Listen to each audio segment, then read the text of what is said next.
Bonjour, bonjour, peuple congolais, c'est bien moi, Roger le combattant. Naïe, répondre à nous. Peter Kazadi, ministre intérieur incompétent. Ou a le français, comme français. On comprend? Ou a tchaka choko. Peter Kazadi, tama bisabinanga.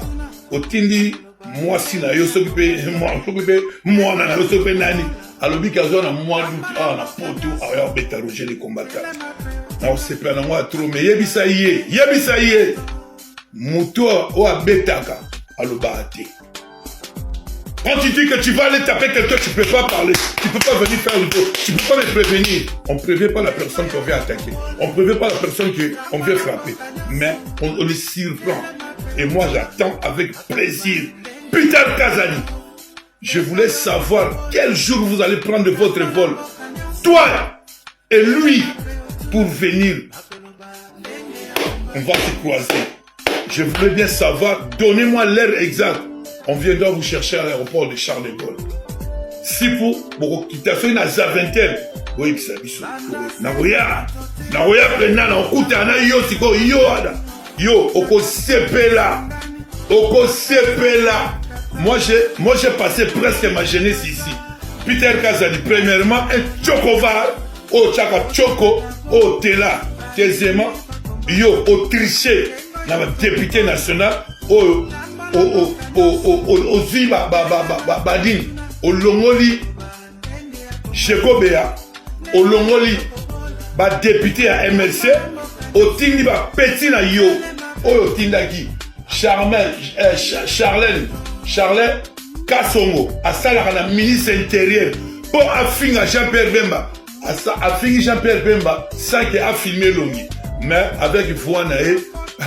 Service à renseignement Roger le combattant ont détecté. La mission à quoi ça? Au final, Jean-Pierre même la coulisse. Peter Kazet au créa, clique moro na ba Antoine Gonda pour na boma Jean-Pierre. Yo, tango na bia Sylvano Kasonga zelo mbongo. Et pas ya Moïse Katumbi olo balangani. Chokova. Olinga ko boto la ndako ya Monsieur Chokolo. Na kena o likolo okimi. O comprendre? Nazo zela yo. Na lobi yango bien que ba carré minier oyo ozana ngo la loi là-bas o tia petit na yo o a gérer ngo la loi là-bas kombo na ye Fabrice Kazadi o a gérer ba carré minier na o donc exemple bien o samba ku tuté na ko biniso la pose o uti ko longola DG à RVA etakeki o uti ko longola DG à RVA etakeki o comprendre o sala ozo ba mbongo. Pour Matisse, va policier, va grande. Peter Kazadi, ministre intérieur incompétent. Le voilà, t'es là. Au moment où on dit que Peter Kazadi, Peter Kazadi, Nazo Zéla, Peter Kazadi, tu viens quand? Tu viens quand ici en France? Dis-moi, les jours où tu vas venir, tu as mon numéro de téléphone. Parce que moi, je ne vous ai jamais bloqué. N'a la bloqué, yo te bloqué. Au moment où on est là, dans l'élite. Au moment où jour etikali ya autant okozalaka lisusu ministre de l'intérieur. Bon, pour la Kosamutamba, tricher, trichaki na regroupement ya Dipro, et ça clair et net, je le dis, je le confirme. Mais quand on dénonce, quand je dénonce, c'est pas une insulte. Donc voilà. Et j'allais dire la demoiselle, oh madame. Oh, madame, oh, alors bien, on s'en va moi aussi. Ah, Roger le combattant, 1m90. Oh, ça la chose à combien? Ça la chose à combien? Pointir, la chose à combien? La chose à combien? La chose à 48. Il y a déjà. Bon, déjà. Pas mis ça, puis là, la monnaie aux autres, la guisa. Oh, Azamongala. Oh, Azamongala. Allah ta chaussure numéro 48. Donc, bon, on déjà. Peter Kazadi, Nami Sapino, Mikewana et Telate. Na tenisa yo pena donc. Oza choko pena moto pena pour. Donc, Peter Kazadi. Bakare, il y a un petit temps de solvaté. Na deuxième mandat Fachibo, il faut tout bongisa social, Fachibo bongisa social. Mais, il chef à Kosala Moussa pour Chila Linga dans la GT. Deuxième mandat, oh, Chila Linguet, Azali Kolo, Mbalo, Benadogi, ba ministre tout, ba na ba carré minier na obi misabino. na poisa comprend ngai na otanga komona bino te ngai basi na ote otinda Peter Kazadi mwasi ya sacré oyo abimi député national na Idiofa oyo bakangaki ye na bamachine à voter colonel bakangaki ye wana Peter Kazadi azomenase colonel wana okomprendre Peter Kazadi yo otriche olongoli badepute ya MLC keba moto ozoluka Peter Kazadi yo nazozela yo appelle-moi parce que nga na bloka yo te benga ngai topesa na rendez-vous otinda bato bakolukanga pourquoi nalobi ke nakosoa na bato na yo te lokola otiaka 50 000 $ bayelo mutaka na nga yoka siko ozwanga me mwana mwasi botindaki apanza bino epa na nga ti mwana mwasi oyo botindaki azwa mutaka na nga Peter Kazadi yo mutaka na nga oyo olukaki yo ngai naso nakutani na yo osepela. Bonjour peuple congolais, c'est Roger le combattant, la bouche autorisée de Moukandou.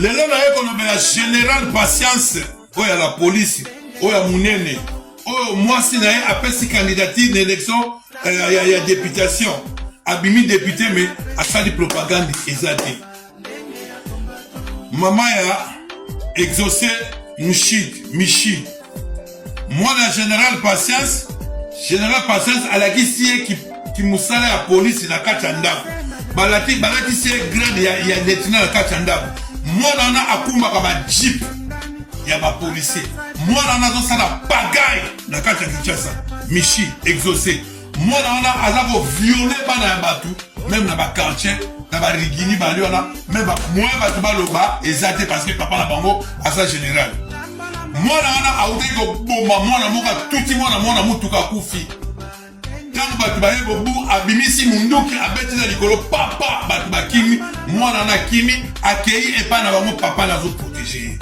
mwana azosala bagaille koviole bana bato kobima na bana bato ya baminere ya ba moins de 15 ans bana ba 13 ans mwana wana azoviole bana bato memoye bakanga ye eza te papa ne général la police papa na ye aza même pas na vision chef d'état baza bato oyo si lelo balukaka barenverse basala coup d'état boutaki nautaki kobelela bango na général dodo sikoyo mwana na ye exaucé oyo azali kofinga bato kofinga bapolisier peti wana aza mwana epa na nga aza mwana mais azofinga basoldat aza kotambola bajipe ya basoldat azosala n'importe quoi azotambola munduki aza kotuta bato donc ndenge azali wana policier akotelemisa ye te alulaka na voiture ndenge alingi toza na jungle oyo tondeli